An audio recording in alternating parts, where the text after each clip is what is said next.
दौरान हमल लीवर या कलीजे क्यों नहीं खानी चाहिए।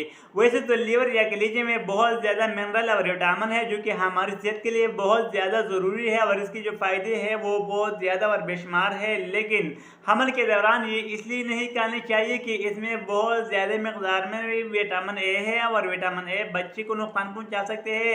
हमल के दौरान विटामिन ए इस्तेमाल नहीं करनी चाहिए क्योंकि ये बच्चे को नुकसान नहीं पहुँचा सकते हैं और बच्चे में पैदाइशी तौर पर ऐसे अमराज के बनने के सबब बन सकते हैं कि फिर उसके इलाज नामुमकिन या मुश्किल हो जाती है। तो इसलिए हमल के दौरान लीवर या कलीजे खाने से इज्तनाब करनी चाहिए। इसके अलावा इसमें कापर भी ज़्यादा मकदार में है, जो कापर भी अगर जिस्म में ज़्यादा हो जाए तो ये भी मुख्तलिफ पेचीदगी के सबब बन सकते हैं। तो कोशिश करनी चाहिए कि हमल के दौरान कलीजा या लीवर ना खाया जाए तो बेहतर है।